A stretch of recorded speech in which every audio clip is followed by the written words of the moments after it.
Aujourd'hui, nous allons voir comment utiliser les images sous Paint. En effet, vous avez la possibilité sous Paint donc d'insérer une image afin d'y apporter des modifications de base, comme la redimensionner, mais aussi l'incliner, etc. Tout d'abord, nous allons voir comment insérer une image sous Paint. Donc pour cela n'est pas très évident. En effet, Paint n'intègre pas un outil vous permettant d'insérer automatiquement une image. Vous devrez tout d'abord vous rendre dans le dossier image, donc menu de barre image, et sélectionner l'image que vous souhaitez insérer. Donc par exemple, nous allons prendre échantillon d'image.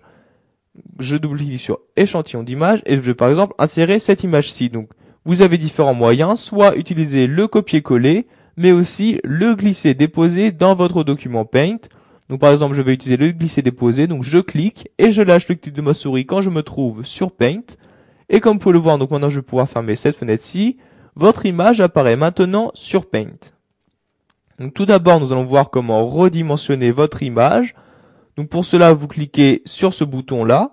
Vous allez pouvoir choisir tout d'abord si vous souhaitez la redimensionner en rentrant des pourcentages ou des pixels. Donc vous voyez, si vous sélectionnez pixels, votre image fait 1024 pixels par 768. Donc nous allons utiliser les pourcentages et nous allons par exemple mettre 50% afin de la réduire de moitié. Comme vous pouvez le voir, Paint a conservé les proportionnalités donc entre l'horizontalité et la verticalité. En effet, donc conserver les proportions a été coché. Donc une fois que vous avez choisi votre redimension, vous pouvez cliquer sur OK. Et comme vous pouvez le voir, donc votre image s'est automatiquement redimensionnée.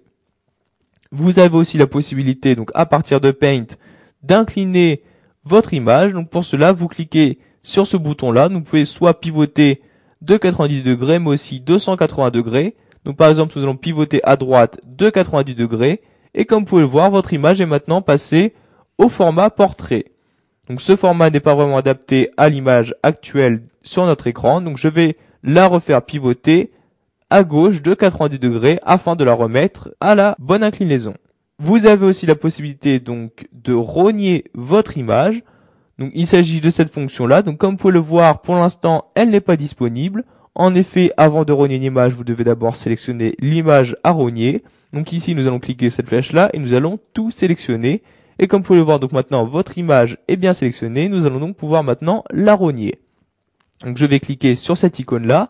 Et vous allez donc choisir maintenant sur votre image la partie que vous souhaitez conserver. Donc pour cela, vous cliquez et en maintenant le clic de votre souris, vous sélectionnez donc la zone que vous souhaitez conserver. Donc par exemple, je vais prendre cette zone-là.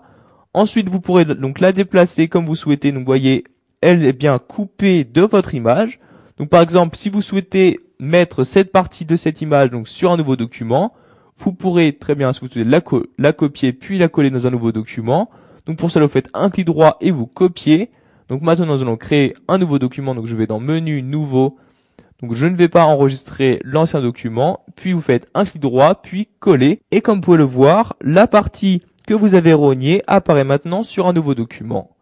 Pour finir, donc nous allons voir que vous avez la possibilité d'ajouter des formes sur votre image.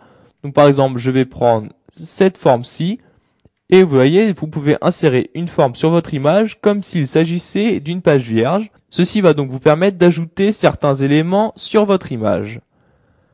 Voilà, vous avez appris à utiliser les images sur Paint. Vous savez donc maintenant comment en insérer une sur Paint, ainsi que les différentes modifications apportées à partir de Paint. Donc par exemple,